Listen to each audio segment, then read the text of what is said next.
Welcome to the Mama Bear Leadership YouTube channel. Today we are going to talk about a topic that has come up for me over and over again recently with working with clients. Just checking my mic. And that is having a hard conversation. Now, as a leader, we have hard conversations, maybe not all the time, but they come up and probably come up more often than what we would prefer them to. But also, just as humans existing in this world, we have to have tough conversations. And so today I'm going to provide a framework for how to have a hard conversation without the drama, without the vulnerability hangover, and without the creating grudges or frustration after. We're going to be able to have hard conversations after this framework that leave people feeling in action versus stuck. And so first I want to talk about tough love. Tough love is one of the 7 principles of human-centered leadership through the Mama Bear framework that I teach. And the reason tough love is so important is because being a leader isn't always about being liked. For example, if you have a best friend, sometimes you have to say things to them that are hard to hear or maybe challenging their thinking, but you have that trust and rapport and respect with them so that you can have those conversations and you can say what you're thinking. That really allows them to grow. And probably why your relationship is so strong with them is because you are growing together over time.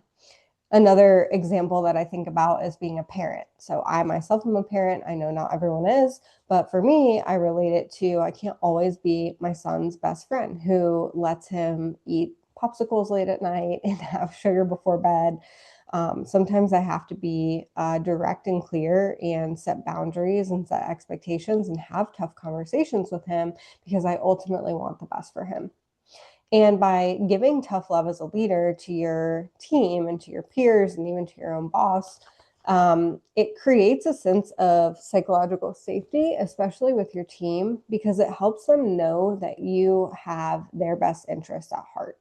And when they know and trust that you have their best interest at heart and you want them to improve through feedback, and rather than feedback that diminishes them and makes them feel bad and makes them feel stuck, then you're really going to get somewhere in terms of giving feedback. And so before we even get into how to have a tough conversation, I just want to level set for a minute on the foundation that is necessary to build in order to be able to have an effective tough love conversation. And so I mentioned psychological safety and trust. It is something that is imperative to this work and the work that we do at Mama Bear Leadership Co.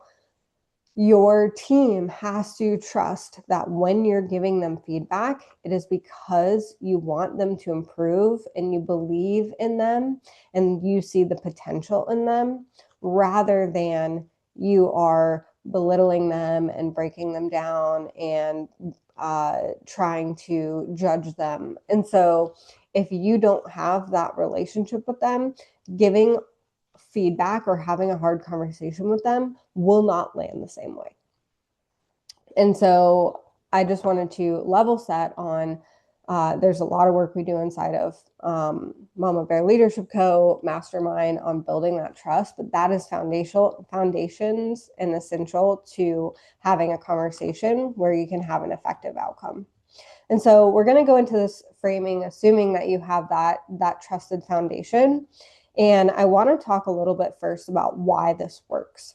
Why this works is because having this type of conversation that we're going to talk about today identifies the root cause of the problem rather than just symptoms or opinions about the problem.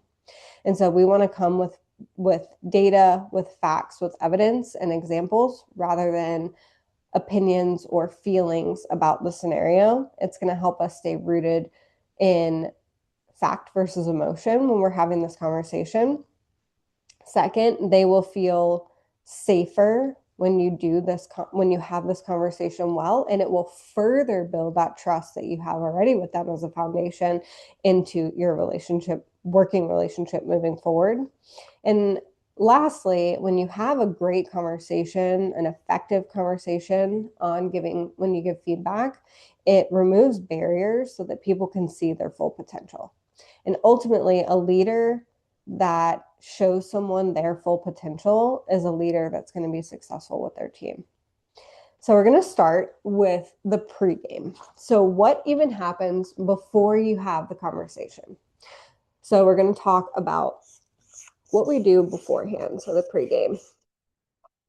In step one in the pregame, and this is happening before you're having before you need to have a conversation. So this is something you should understand from someone when you're onboarding them or getting to know them as an employee, but you want to understand their preferences.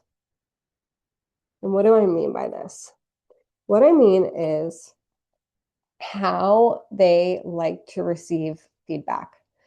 So I think one of the mistakes a lot of leaders make is that they communicate in the way that they want to communicate, and they just expect their team to adapt to that. And that is going to be less effective than working with your team to adapt to their communication style. Yes, it is more work to do it this way, but it's also more effective. And so asking things with them of like, what's the best way that I can share feedback with you? If it's something short, do you want me to send it in an email or a Slack, or do you always want me to have a conversation with you? Knowing what things they maybe want to avoid from past conversations with prior leaders, that when a prior leader gave them feedback, it felt really negative or harsh. So learning about their leadership past in terms of receiving feedback will also help them. And then number two, before you even have this meeting, you're going to prepare the facts. And so again, data is going to drive the conversation. We're looking at clarity, objective facts, and anticipate how they might respond so that you have already prepared for those responses and you're not caught off guard. And so once you've prepared, we're going to jump into our framework on how to have these conversations. So step one, we're going to remove distractions. We live in a world of pings, Slack notifications, Teams messages, emails, text message, Facebook notifications, the list goes on. But when you're giving someone feedback, they need to have your full attention. They are only going to take it as seriously as you are taking it. And if you're checking your phone or sending an email or kind of half there, half not there, they're not going to take it seriously. And so if you're in person in an office or in person having this conversation, I recommend locking your computer so your keyboard is closed. Put your phone in a drawer, or at least flip it upside down so the screen is not showing, and turn off the sound if you have any sound notifications on your computer. This will help remove the distractions. Also, if your desk is set up in a way where a monitor or something is blocking the sight of where they sit and you sit, try to remove that from the frame so that you can sit eye to eye with them and have a conversation looking directly at them versus having the computer screen in front of you. Now, if you're remote, the way that you can do this is close all your screens. You can minimize or close all your web browsers. Again, turn off any notifications. Same thing with your phone, put it in a drawer, flip it over. There's very few things that are going to be so urgent and happen during this meeting that you have to see it. You want to give this person your full attention. Number two is check their calendar. And this could go also in the pregame, but we're going to put it here for now. I have been in scenarios where I've had my boss give me really hard feedback, and the feedback is given to me right before I'm about to go into a massive client meeting. And that client meeting outcome matters a lot to the business. It might have been a sales meeting or a quarterly business review that we had bad news to give. The list goes on and on. And so do not drop a heavy conversation. So feedback that is going to evoke emotion or make them feel upset or potentially even cause them to cry. Not that any leader wants to give feedback that causes people to cry, but some teammates are emotional and that might be a response that you're used to getting from that person. And so make sure just there's time before, like this is their calendar, make sure there's time before and after the meeting.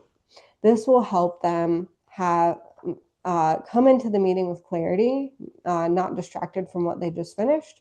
And it will also help them leave the meeting and have a little bit of breathing room before they have to do their next big thing. I would not have these conversations if it is a big and heavy topic, like putting them on a performance improvement plan or something like that, if they have any external meetings that day at all. If they only do external meetings for their job, maybe try it on a Friday afternoon or something. But give them the respect that they don't have to then jump right into a meeting and not have time to process it. So number 3, we're going to ask permission. We're going to ask if we can, are you in a place to receive feedback? So the person has come into your office, you've put your phone away, your computer screen has removed distractions, their calendar is in a place where you can have this conversation, and you're going to start with, are you in a place to receive feedback right now? This gives them 2 things. It gives them a signal that they're about to receive feedback. So they're sort of mentally starting to prepare for that. And then the second thing is that it allows them to opt out. And almost no one will opt out. However, I'll give you a scenario of why this step is a must for me. I was managing a team many, many years ago, and I had some feedback for this person, an employee of mine. He came in the office and I asked him this question. He said, actually, Kristen, I'm not. My wife had a miscarriage last night. Or we found out that my wife had a miscarriage last night. I'm really struggling with the news. I came into work because I really love the team and, I knew I would feel better here, but I'm not in a place to get any more basically bad news today. And I would have never known that had it not been for me asking and giving him the space to respond. And he trusted that if he said, no, I'm not, and gave me the reason, we would be able to work around it and reschedule or whatnot. And so that's an extreme scenario, but there are extreme scenarios that happen to people in businesses every single day. We are humans first. And so there's a lot that happens in our lives that we are dealing with, and we're not always vocalizing or bringing up at work. And so just ask. 99% of the time, they're going to say, yeah, what's up? And that 1% that they say something or they say, no, I'm not, you're going to learn something about them, and you're going to be able to maybe support them further. Like the example I gave, that employee, I was able to get him connected with some resources and make sure that he had what he needed to support his family and his wife in that moment. And you're going to build trust with them and make them feel safer. And so step number 4, we're going to start with the facts. So you've collected these facts in your pre-work, and now we're going to start with it. So we're using objective data and not labels. So what we are saying is things like, you missed the deadline for X project that was due on Y day twice. First, you missed it on, Tuesday. Your reasoning was this, and then you missed it again on Thursday, and your reasoning was this. Our expectation that we've set is that we do not miss deadlines unless X, Y, or Z happens. Can you help me understand what's going on? And so what I did not say is, you keep missing these deadlines, you're super unreliable. People aren't going to trust that you can get stuff done, or your clients aren't going to trust you if you can't deliver things on time. That is emotionally driven, emotionally charged, and it's going to, if you present the data in that way, it's going to create an immediate armor. They're going to shut down, they're going to become defensive, and they're going to immediately want to justify their actions and defend what they're doing. And so we are using objective data and facts that we have and evidence that we have versus labels or emotionally charged words. And then, what I did at the end there, which is the next step, let me go to the next page here. Number 5, we're going to invite their perspective.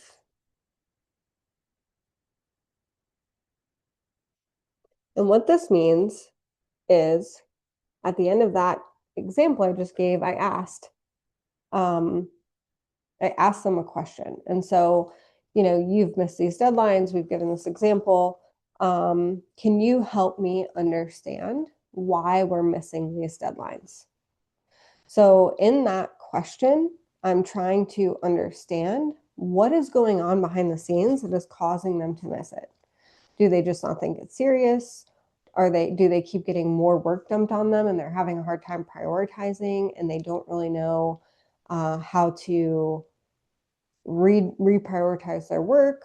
Do they report into 2 people and you're one of them, or they're skip level, so your boss is directing them to do things, so they're taking that and doing it as priority over the priorities you have. The list goes on and on. But what I'm trying to figure out is like, what is the root cause here? This is like root cause analysis of what is going on and why is this happening? So then we can fix it, because the golden rule is that we have to have action, and we'll talk about that later. And so you can ask things like, what is your experience with this situation? Or how do you see this? Or do you perceive, or are you in alignment that you are also missing deadlines? How is that making you feel? Like, can you help me understand why? And so you want to invite their perspective in terms of how they're seeing things. And then before we solve it and getting into what we need them to do differently, number 6 is gain agreement. So what we want to do is, before we go into any sort of solutioning, we want to make sure that we are both speaking the same language. We don't want to move forward until we're on the same page. So do they understand the problem? Are we both clear on the root cause of the problem? 1, do we even see that a problem exists? 2, are we aligned on what the problem is? And 3, are we in agreement on the fact that we need to change the problem? And so we're not moving on until we're aligned. And if we're not aligned, we're continuing to use open-ended questions and discussion until we can get to full alignment and make sure that we are on the same page about what we're dealing with here. Do we have a problem? What is the problem? Why is it happening? And so after we've gained agreement and we feel like we're on the same page, then we can work on solutions. So then we can go to step 7, which is the action. This is the biggest piece. This is like the gold star step, is action. Because the pro tip for giving and receiving feedback is, you giving feedback without an action plan is just criticism dressed up as compassion.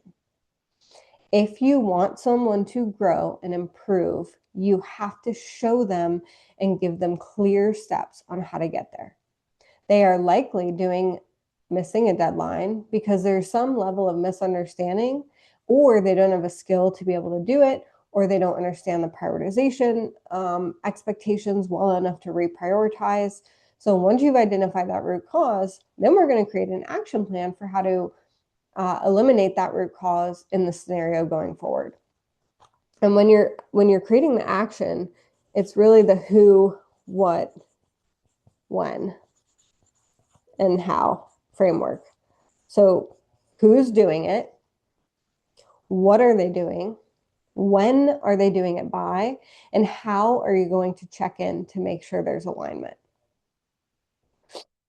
The next, so once we've gotten full alignment on the action, the next step is, before we wrap up the meeting, this is the number 1 thing that I ask. Do you have feedback for me? Welcoming feedback every time you give feedback and actually welcoming it. So if they give you feedback, you're not getting defensive and you're not getting judgmental, you're welcoming it and you even action on it when appropriate. That is what builds the foundation that we started this video with, which is the psychological safety and trust. Psychological safety and trust to continue to share with you, continue to be vulnerable with you, etc. And so ask and then listen if they have feedback for you. And then maybe you need to go through this whole cycle again. That's why you want to give yourself more time than you expect you need for a hard conversation, because at worst case scenario, you have a little bit of extra free time on your calendar after you've had the conversation. Best case scenario, you've gotten to a few root cause issues that you need to work on together. And then lastly is put it in writing and follow up. So we want to send a recap. I usually do an email. I like to have it just for HR records and for mutual understanding, because if the conversation did get emotional or heated, you're not fully clear in that state of mind. And so you want to have everything in writing of what we talked about, what was the root cause, what did we agree to. You can use this template as a framework. There'll be a download in the description for this template. And then the check-in. And so when you're in the action step, you're agreeing on when you're going to check in, how are you going to check in, and when are you going to check in by, to make sure that we're working on this. And this might be a skill that we need to work on for months with them. And so we have a bigger action plan versus, hey, you just need to send an email, and then that's a smaller action plan. Either way, you want to follow up with them and make sure that they're any unresolved feelings or emotions or challenges that came up for them after the initial meeting, that they have a chance to communicate that and they have a space to communicate that in. And any feedback that they gave you, you can give them an update on how you're doing with it, or if how you plan to implement it, or why you can't implement it, etc. And so these are the 9 steps to having a hard conversation effectively. And again, the pro tip is the golden rule of giving tough love as a mama bear leader is that giving feedback without an action plan is just criticism dressed up as compassion. So I am grateful that you all spent some time with me today on this topic. I hope this was helpful. You can follow me on Instagram or message me there if you have any questions, or drop a comment below. And go ahead, lead with clarity, move. I challenge you to take this framework, have a tough conversation with someone this week. It can be a partner, a friend, a family member, or an employee. Practice it. Let me know how it goes. And I will see you in the next video.